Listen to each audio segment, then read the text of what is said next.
অনেকেই মনে করেন নামাজ পড়ি, রোজা রাখি, তাহাজ্জুদ পড়ি, কালো বোরকা পরি, আমি নেককার মহিলা। না, আপনাকে আল্লাহ জান্নাত দেবে না। আপনাকে জান্নাত দেবে যদি 4টা গুণ আপনার ভেতরে পাওয়া যায়। 1 নম্বরে, স্বামী যখন বাইরে থেকে আসবে, দুনিয়ার সব কাজ মেয়েদের জন্য তখন সব নিষিদ্ধ, সব শেষ।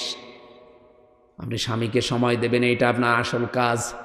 এরকম বউ আজ বাংলাদেশে নেই, এই কারণে অনেকে পরকীয়া প্রেম করে। যদিও আপনার কাছে রাগ মনে হচ্ছে, খারাপ মনে হচ্ছে, এটাই বাস্তব। পরকীয়া প্রেমের পেছনে দায়ী আমার মনে হয় অধিকাংশ স্ত্রীগুলো। যদি একটু রেসপন্স করে, সময় দেয় নবীর এই হাদিসের দিকে তাকিয়ে, নবী বলেন যখন স্বামী আসবে দুনিয়ার সব কাজ ওই মহিলার জন্য স্থগিত। যত বড় কাজ থাক সব বাদ, স্বামীকে সময় দেওয়া ওর জন্য ফরজ। ওর জন্য কি? স্বামী এসেছে 8 ঘন্টা ডিউটি করে, ও সময় দেওয়া দূরের কথা, ও হাঁসের খাবার দিয়ে নিয়ে ব্যস্ত। তোর হাঁসই বড় হয়ে গেল, ওই হাঁসের গলা টিপে মেরে ফেলা দরকার। দ্বিতীয় নম্বরে, যে স্বামী যেটা পছন্দ করে ওটা যদি জায়েজ হয়, আপনার জীবন থাকতে ওইটা পছন্দ করা লাগবে। স্বামী যদি পছন্দ করে যে আপনি হাতা কাটা ব্লাউজ গায়ে দিয়ে স্বামীর সামনে থাকেন, কোনো অসুবিধা নেই। স্বামী যদি পছন্দ করে আপনি চুল ছেড়ে দিয়ে স্বামীর সামনে থাকেন, কোনো অসুবিধা নেই। আরো যতগুলো চুল আপনার স্বামী দেখবে অতগুলো সওয়াব হবে। স্বামীরে চুল না দেখিয়ে উনি মেলায় যাচ্ছে চুল দেখাতে। যত পুরুষ মানুষ আপনার চুল দেখবে, আল্লাহর কসম প্রতিটি চুল কিয়ামতে সাপ হয়ে আপনাকে কামড় দেবে। কোন স্বামী যদি তার স্ত্রীর মাথার উপরে হাত রাখে, যতগুলো হাত চুলের নিচে পড়বে, যত চুলের নিচে হাত পড়বে অতগুলো সওয়াব ওই মহিলা ওই স্বামীর নামে আল্লাহ লিখে দেবে। কোন স্বামী যদি স্ত্রীর হাত চেপে ধরে মহাব্বতে হাসি দিয়ে, যতগুলো গোনা ওই দিনে হয়েছে সগীরা সব আল্লাহ হাতের মাঝখান দিয়ে ঝরিয়ে দেয়। আমরা হাতও ধরি নিজের বর বাদ দিয়ে অন্যেরটা।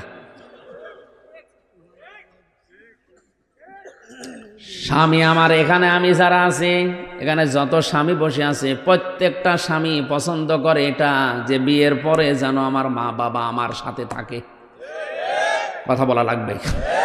কিন্তু আজ 100টার 98টা বউ এটা চাই না। কথা বলুন।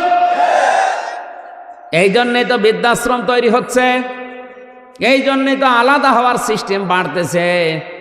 খালি বারবার শ্বশুর বাড়ি থেকে ওরে বুদ্ধি দেয়, আলাদা থাক, আলাদা হয়ে যা, ভালো খেতে পারবি। আরে বেটা, ওর পেছনে আজ 25 বছর শ্রম দিলেও যে বুড়ো বুড়ি তারা এখন ডিলেট। কার কার বউ এরকম আছে যে আলাদা থাকতে চায়, বউ মা বাবার সাথে থাকতে চায় না? হাত তোলেন তো।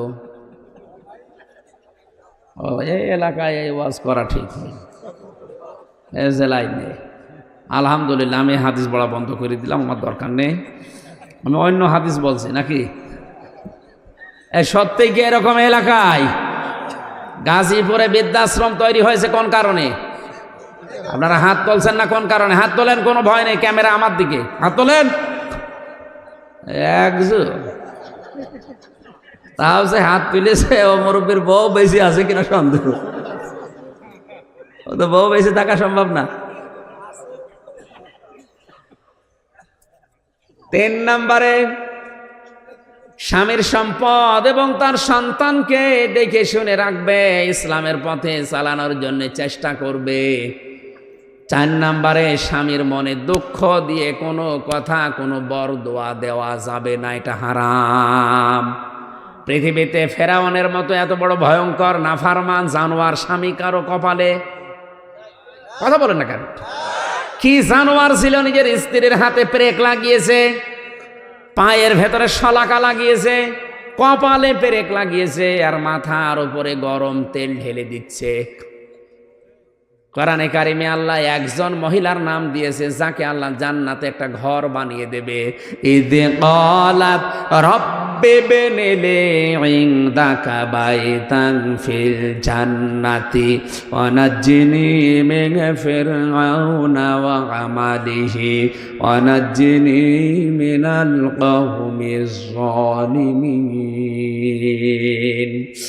ও গাজীপুরবাসী, এটা ইউটিউবে কালকেই ছড়িয়ে যাবে, হাজার হাজার মহিলারা এটা শুনবে শিক্ষা নেওয়ার জন্যে। ফেরাউনের স্ত্রীকে আল্লাহ ঘর এমনিতে বানিয়ে দেয়নি। এটা অত্যাচার যখন তার স্বামী লোকজন দিয়ে করাচ্ছিল, আল্লাহ পাক জান্নাত পাঠিয়ে দিলেন জিবরাইলকে দিয়ে, ধরো তুলে ধরো। হযরতে আসিয়া জান্নাত দেখার পরে খুশি হয়েছিলেন, ডাক দিয়ে বলেছে, মাবুদ ওই জান্নাতে তুমি আমার জন্য একটা ঘর বানিয়ে দাও, যে ঘরে বসে বসে সব সময় তোমারে দেখা যায়। তুমি আমার এই